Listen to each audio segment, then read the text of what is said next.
Hey, this is Harvey. I want to make some comments about the results from my dyno run of the 1967 E-Type 2+2.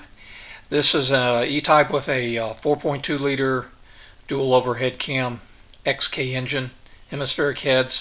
The engine is very stock, nothing special about it. It was completely rebuilt by Coventry West outside of Atlanta, Georgia. I think they did a very nice job. And the carburetors were, the 3 SU carburetors were rebuilt by myself. And just wanted to take it to the dyno and see what it was doing. So what we found it was doing on these graphs that were output from the dynamometer's software program, the upper line, which is green, is the torque curve. And it's a pretty flat torque curve, which is good, between 250 and 300 foot-pounds all the way across, starting out at 2,000 RPM.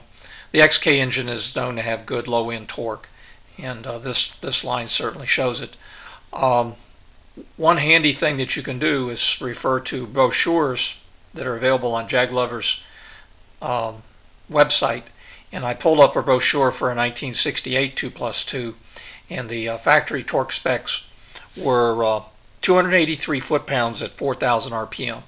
And this dyno pole is matching that pretty well.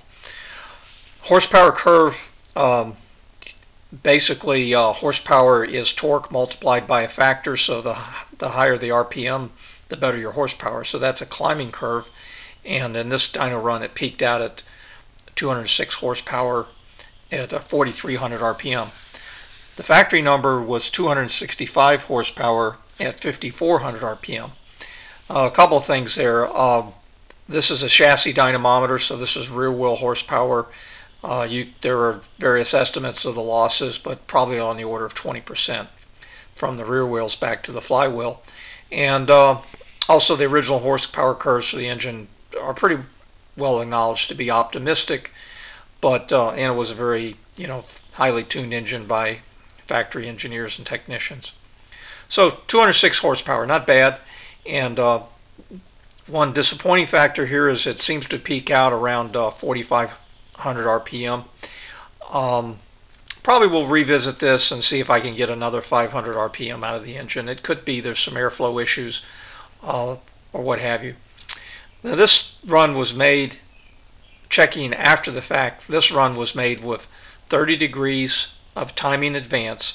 That's 30 degrees beyond top dead center, 0 degrees, measured at the crankshaft. That is basically 90 degrees of static timing and 21 degrees of advance that comes out of the mechanical distributor.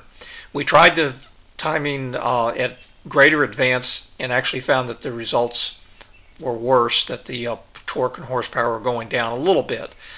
30 degrees is pretty much exactly what the factory specifies for the original engine.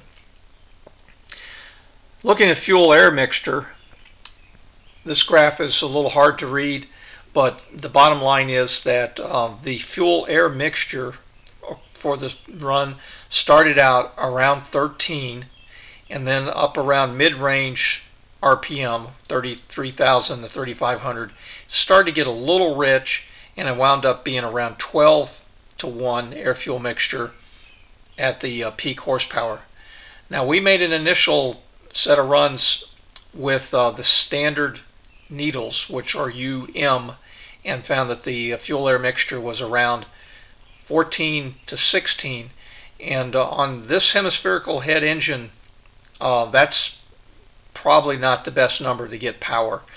So we went one needle richer, which is UN, and got the air-fuel mixture down to 13, petering off to 12.